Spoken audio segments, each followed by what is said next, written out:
You think you understand money.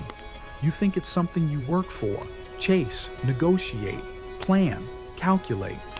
You believe it belongs to the ones who hustle hardest or hustle first. But the truth is quieter and infinitely more dangerous. Money responds long before you take action, long before you speak, long before you make a move. It responds to who you are. Most people walk through life thinking they attract what they pursue, but the universe has never worked that way. You don't attract what you chase. You attract what you unconsciously broadcast.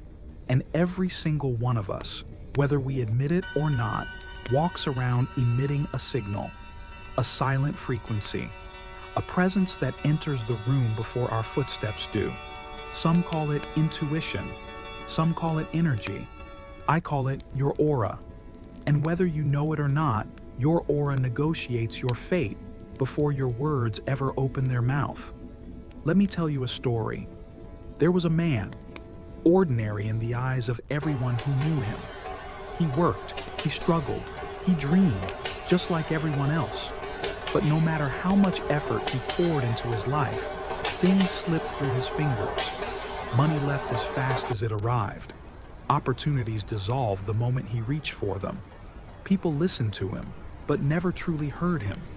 And one night, exhausted and frustrated, he finally asked the question he had avoided his entire life. Why does nothing change? What he didn't realize was that he carried poverty inside him. Not the poverty of finances, but the poverty of belief. Every thought he held, every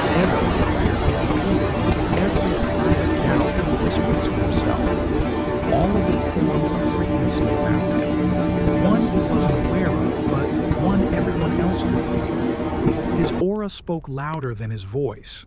He didn't know this, of course. Most people don't. He thought he could cover insecurity with ambition. He thought he could hide fear beneath forced confidence. But the world doesn't respond to masks. It responds to energy. And the energy he carried told a single unwavering story. I am not enough. I am not ready. I am not worthy. Imagine him entering a room. He smiled politely. He behaved correctly. But beneath that surface, his nervous system vibrated scarcity. His aura broadcasted caution. His presence whispered one subtle message. Please choose me. Please approve of me. Please give me something I can't give myself. And the world, perfectly obedient to the frequencies of the human heart, simply echoed his signal back to him. Because life doesn't reward effort, it rewards alignment. One day, a mentor, older, sharper, almost unsettling in the way he noticed things, said to him, "You think the problem is out there, but the negotiation is happening inside you. Your aura enters every room 5 seconds before you do. And right now, your aura says you expect nothing, so life gives you nothing." The man stared at him, confused and defensive. "Are you saying I'm choosing this? That my thoughts are sabotaging me?" "No," the mentor said. "I'm telling you something far more important. You are broadcasting this, and money is listening." That night the man couldn't sleep. Those words echoed in his mind like an accusation, but also like a key. He replayed every moment he apologized for wanting more. Every time he lowered his price to make others comfortable. Every time he envied success instead of embodying it. Every time he chose fear while pretending to choose logic. And he realized something. He wasn't attracting the life he wanted. He was attracting the life that matched his vibration. His aura wasn't weak by accident. It was trained that way. By his past. By the people who raised him. By the beliefs he inherited without question. You see, none of us are born thinking small. We learn it. We absorb it. The world whispers into our childhood, "Be realistic. Don't stand out. Don't dream too big."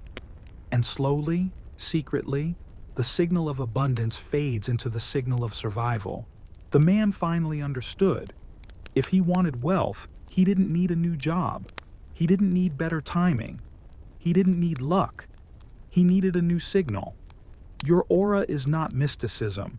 It's emotional physics. Every anxious thought sends out a frequency. Every self-doubt becomes a pattern. Every limiting belief becomes a magnetic current, either pulling prosperity towards you or driving it away. And when he realized that, something shifted. He began watching himself more carefully. He noticed how often he braced for disappointment before anything even happened. He noticed the tension in his shoulders when he checked his bank account. He noticed the guilt he felt when he imagined earning more than people around him. He noticed the signal. It wasn't wealth.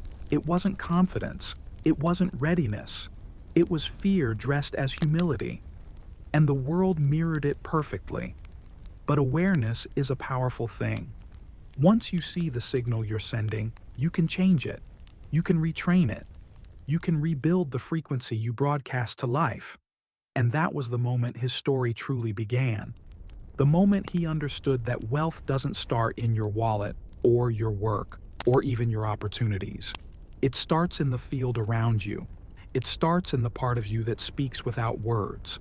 The part that moves before your body does. The part that tells life, this is who I am. This is what I'm ready for. Your aura. And from that night on, he made a decision. He would no longer chase money. He would become the person money chases. He used to believe that thoughts were harmless, small sparks that lived and died inside the mind. But now he saw the truth. Every thought had weight, direction, and consequence. Every emotion left a fingerprint on the world around him. The aura he carried wasn't an accident.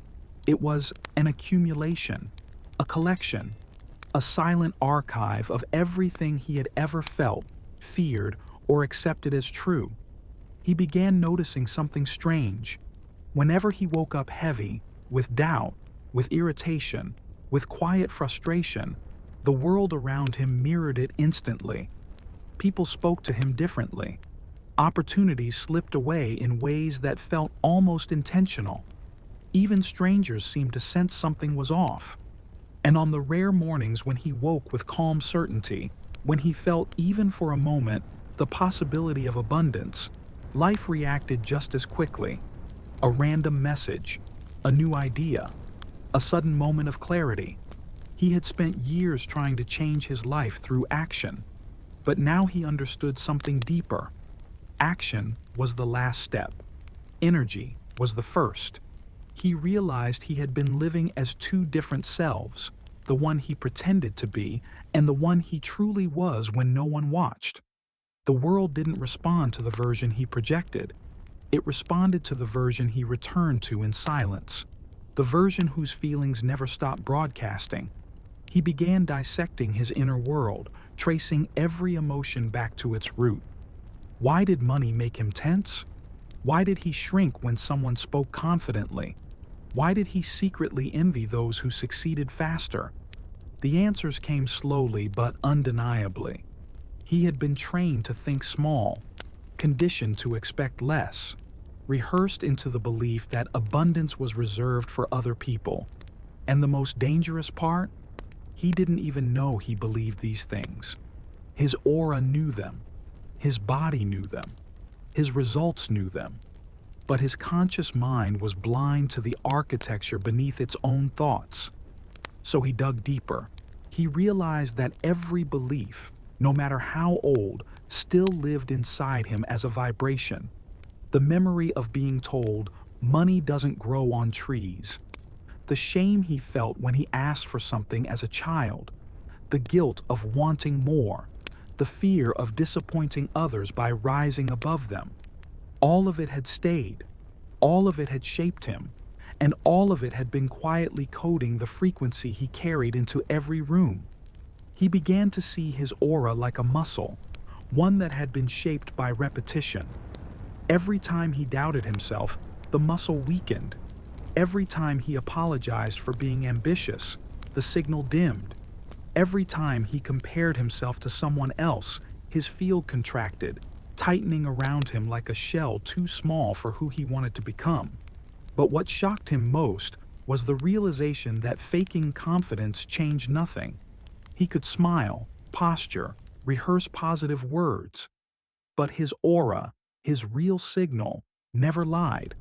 He remembered moments when he tried to act bold, but people sensed something beneath the surface. They sensed hesitation. They sensed fear.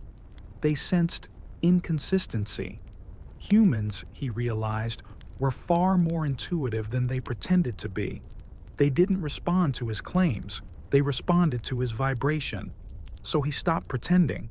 He stopped trying to convince the world he was confident. He started trying to become someone who felt confident.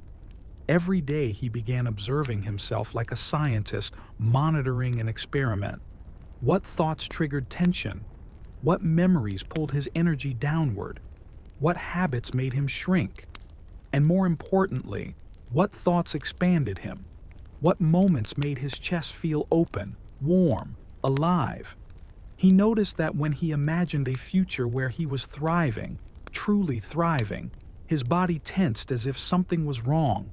His mind whispered warnings. You've never had that before. You don't deserve that yet. What if it disappears? What will people think of you? It hit him. He wasn't afraid of failure. He was afraid of expansion. He realized his aura had been trained to feel safe only in familiar states. Struggle, stress, limitation. Abundance felt foreign, and anything foreign felt dangerous. His nervous system wasn't resisting wealth because wealth was bad. It resisted because wealth was unfamiliar. So he made a promise to himself. He would teach his mind and body what abundance felt like. Not what it looked like, not what it sounded like, but what it felt like.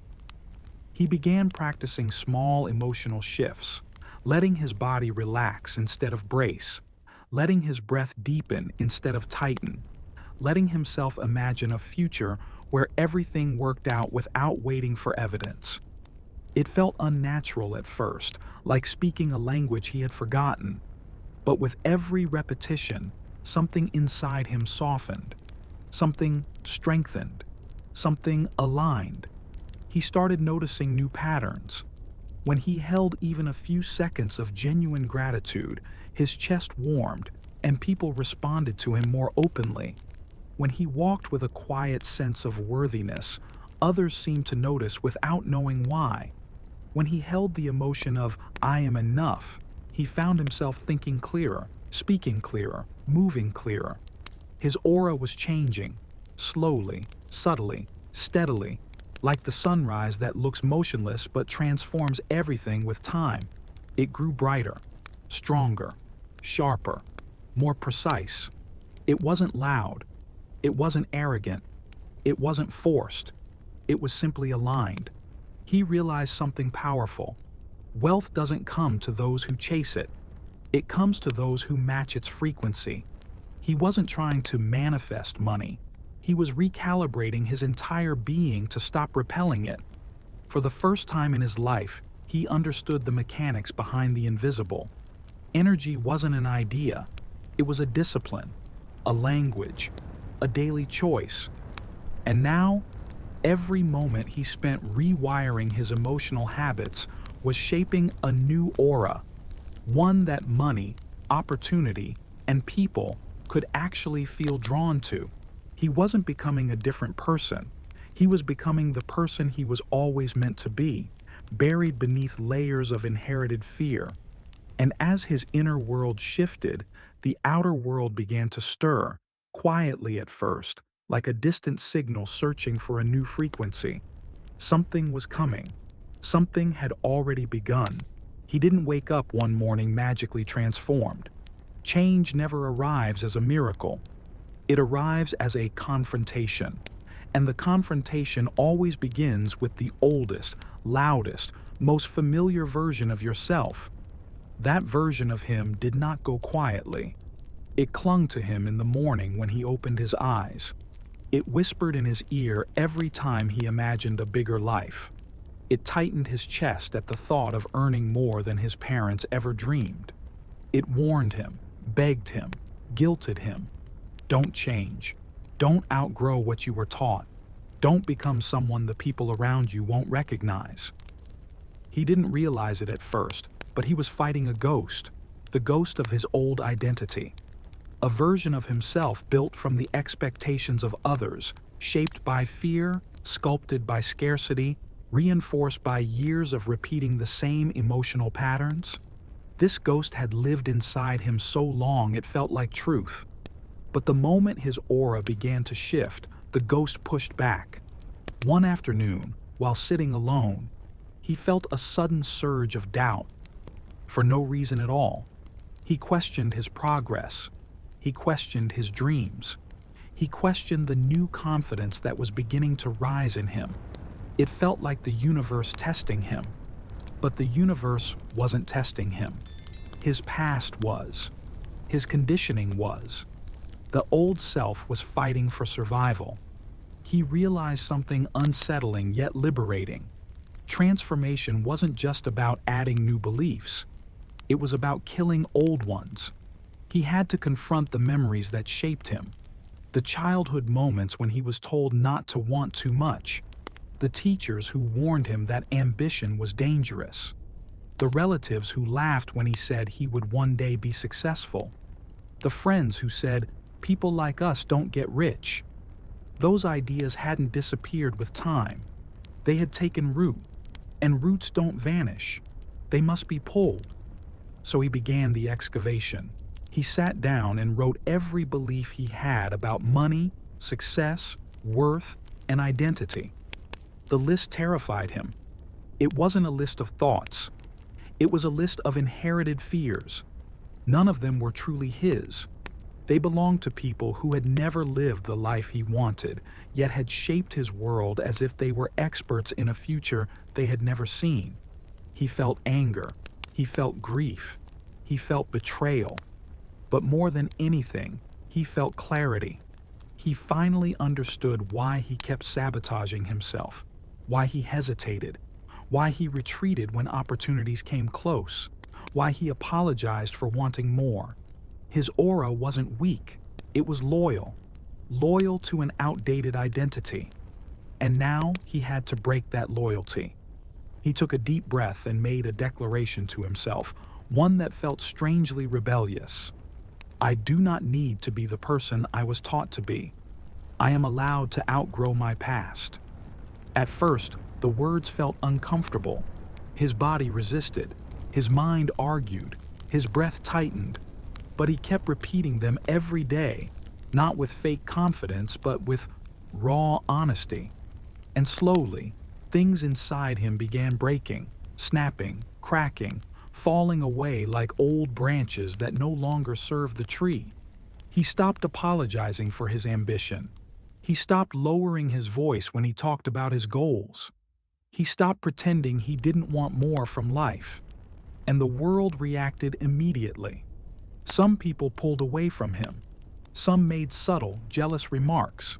Some grew distant without explanation. Some tried to remind him who he used to be. He felt the shift, the discomfort, the loneliness. But this time, he didn't shrink. He understood what was happening. The frequencies of his life were reorganizing themselves. Anyone who vibrated with his old identity naturally fell out of his orbit. He wasn't losing people, he was losing limits. He reminded himself of something powerful. You cannot become who you are meant to be while staying loyal to who you used to be. So he changed his environment. He stopped consuming content that glorified struggle. He distanced himself from complainers, gossipers, and emotional addicts. He replaced noise with silence, chaos with intention, fear with awareness. He curated his surroundings with the precision of someone rebuilding a cathedral, because he finally understood that environment wasn't decoration, it was programming. And with every change he made, his aura grew stronger. He began to feel something new, a quiet certainty expanding inside him, a sense of self he had never known, a calm confidence that had nothing to do with evidence and everything to do with alignment. He was becoming someone who no longer begged, someone who no longer apologized, someone who no longer hid. He was shedding the weaker version of himself, the one built by fear, the one conditioned by scarcity, the one trained to be small. And as that version died, something extraordinary happened. His aura began to feel like a different person entirely. Bolder, cleaner, clearer, more magnetic. He could feel it in the way he walked, in the way he breathed, in the way he entered a room and people instinctively turned their heads. Not because he changed his appearance, but because he changed his frequency. And for the first time in his life, he felt the truth rising inside him. I am no longer becoming someone new. I am returning to who I truly am. ChatGPT Skazal. He woke with a new awareness, a sense that his inner world was no longer something abstract or accidental, but something that could be trained, shaped, refined with the same discipline as a muscle. He began to see his emotions not as reactions, but as choices, choices that built or weakened the field around him. And now that he understood the mechanics of his aura, he knew he needed practices, rituals, structure, not inspiration, not hope, training. The first practice came to him unexpectedly one morning. He sat on the edge of his bed, still tired, mind heavy, the old version of himself trying to reclaim its territory. The familiar whispers began, "Nothing's changed. You're not ready. You're overestimating yourself." But instead of drowning in them, he paused. For the first time, he observed them like a scientist studying a specimen. He didn't judge, argue, or believe. He simply noticed. And through that brief moment of clarity, he realized something extraordinary. The emotion he woke up with wasn't truth. It was a leftover, a residue of yesterday's patterns, a script he didn't write, yet kept performing. So he asked himself a question he had never asked before. What am I feeling? And does this feeling serve the person I'm becoming? The answer was no. And that simple realization was the birth of his first ritual, the emotional audit. Each morning he checked in with himself, not to analyze, but to choose. If the feeling didn't match the identity he was stepping into, he didn't let it run his day. He interrupted it, redirected it, reshaped it. Slowly, his mornings stopped being inherited from his past and started being designed by his future. The second ritual grew out of frustration. The frustration of realizing that his body still reacted like the old him, even when his mind tried to think differently. His breath tightened when he imagined success.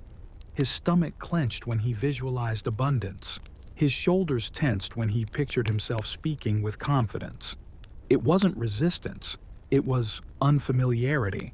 So he began speaking to his nervous system the way a parent speaks to a frightened child. Calmly, gently, without judgment. He closed his eyes, placed a hand on his chest, and whispered, "I am safe. I am worthy. I trust abundance. Money is safe with me. My presence is wealth." The words weren't affirmations. They were instructions. He wasn't trying to impress himself. He was reprogramming the deepest layers of his identity, rewiring emotions that had been coded into him years before he had the maturity to question them. This became his second ritual, alignment affirmation. Not loud, not forced, not dramatic. Just honest conversations with his own subconscious until the resistance softened and his aura adjusted to the new frequency. But it was the third ritual that changed everything. The one that didn't just shift his thoughts or emotions, but rewired the very person he believed himself to be. He had always pictured his dreams from a distance, like a movie he was watching through glass. But now he tried something different. He closed his eyes, took a slow breath, and stepped inside the future version of himself. He didn't watch the life he wanted. He inhabited it. He stood as that man, breathed as that man, moved as that man, spoke internally with the certainty of that man. And for a moment, a brief, electric moment, His body believed it. His chest expanded. His heartbeat steadied. His posture straightened. A calm power washed over him, not like fantasy, but like memory, as if this version of himself had always been there, waiting to be claimed.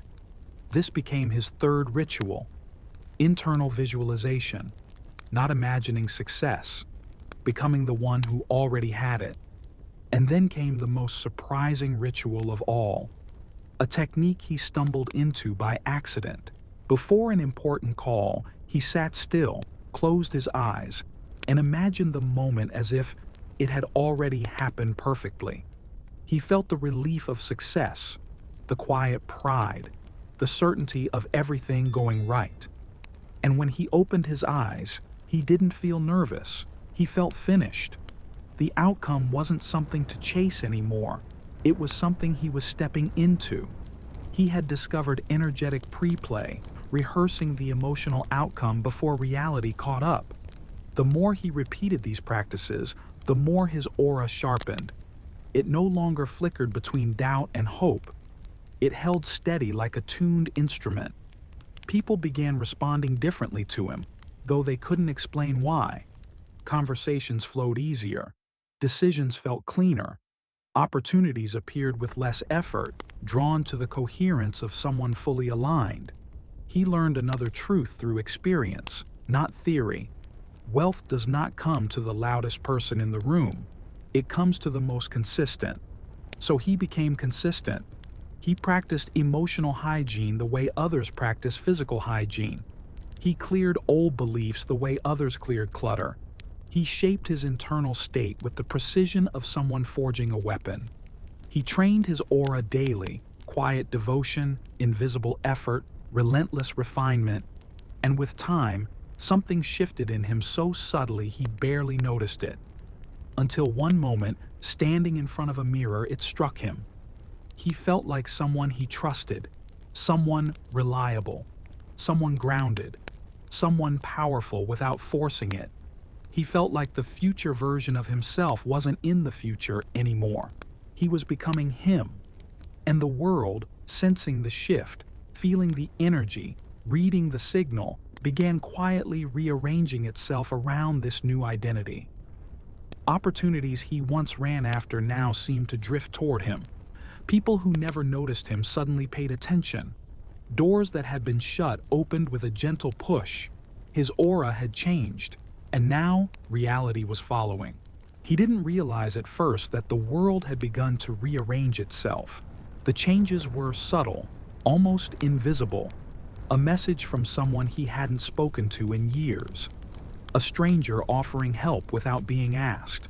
A new idea that felt effortless instead of forced. It was as if life had quietly tilted in his direction, shifting momentum toward him instead of away from him. But the real transformation wasn't happening outside.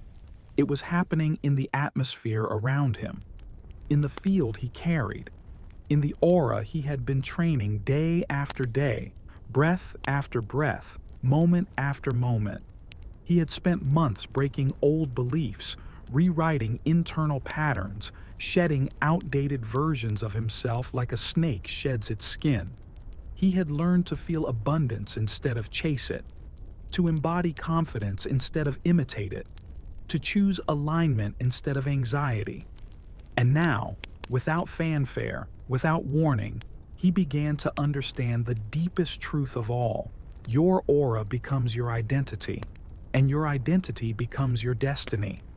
The man he once was felt like a distant memory, the fear-driven, hesitant, doubtful version of himself, the one who apologized for existing, the one who hoped for scraps, the one who begged life to give him something, felt like a ghost he could no longer recognize.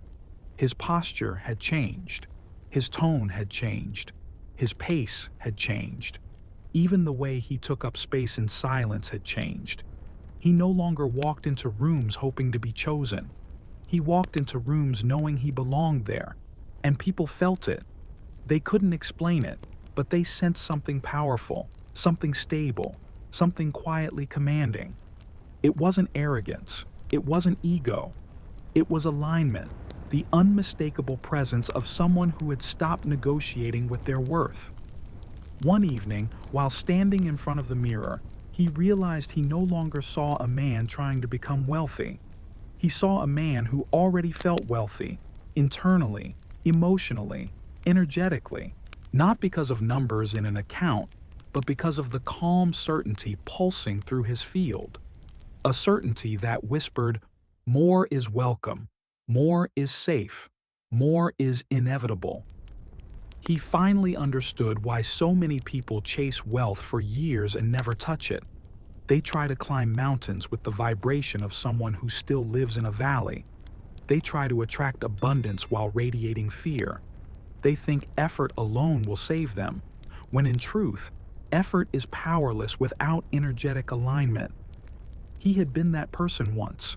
He remembered the desperation, the confusion, the emotional noise.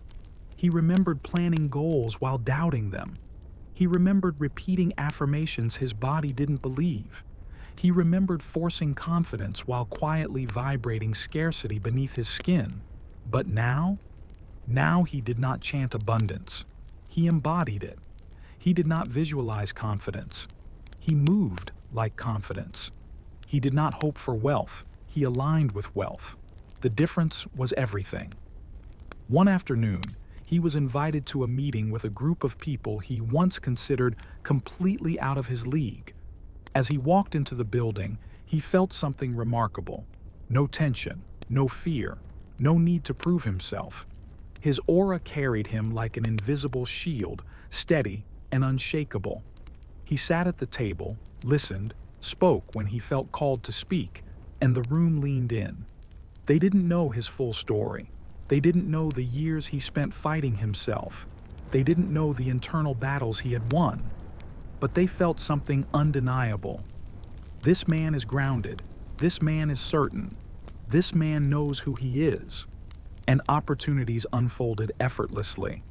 After the meeting, one of the attendees approached him and said, "I don't know why, but I trust you." Another said, "You feel different. I can't explain it, but I can feel it." He smiled, because he understood. This was aura. This was resonance. This was the invisible world responding to inner alignment. From that moment on, he stopped questioning his progress. He stopped doubting his worth. He stopped wondering if he was ready. He knew he was ready, because readiness wasn't a milestone. It was a frequency, and his frequency was now undeniable. As he walked home that day, the air felt lighter, the world felt closer, and his future felt like something he had already stepped into. He no longer felt like he was chasing life. He felt life moving toward him, folding around him, making space for him. The alignment was unmistakable, but he also understood something deeper, something most people never realize. Wealth wasn't the reward. The transformation was. The emotional discipline he built, the confidence he learned to feel, the identity he reconstructed from the inside out, the aura he trained with patience, devotion, and honesty. This was the true treasure, the kind no economy could steal, the kind no failure could destroy, the kind no circumstance could touch. And as he reflected on everything he had become, he realized he had crossed an invisible threshold. He was no longer the man climbing toward abundance. He was the man abundance recognized. Something inside him opened gently, as if a locked door finally swung free. For the first time in his life, he felt no tension around money, no fear, no doubt, no guilt, just a calm, grounded certainty. I am meant for more, and I am ready for more. He understood what most never do. You don't attract what you want. You attract what you're prepared to hold. His aura was now steady enough to hold opportunity, clear enough to hold wealth, strong enough to hold responsibility, expansive enough to hold the life he once believed was out of reach. That night, as he sat in silence, he felt something he had never felt before. A presence, a pull, a sensation of standing on the threshold of a new reality. Not something he was imagining, something he was stepping into. And in that silence, he whispered the final truth he had discovered through every battle, every breakthrough, every moment of transformation. I no longer chase, I attract. I no longer fear expansion, I embody it. I no longer negotiate my worth, I radiate it. My aura speaks for me now, and it speaks abundance. At that moment, something shifted, not in the world, but in him. A sensation of completion, a sense of arrival, a quiet understanding that the life he once dreamed of was no longer a desire, it was a destiny. He stood, took a slow breath, and stepped forward, not as the man he had been, not as the man he hoped to become, but as the man he had finally allowed himself to be, aligned, certain, magnetic, whole. And as he walked into the world responded, not to his words, not to his actions, but to the silent, powerful frequency of his aura, the frequency of someone who no longer waits for wealth, the frequency of someone who has become it.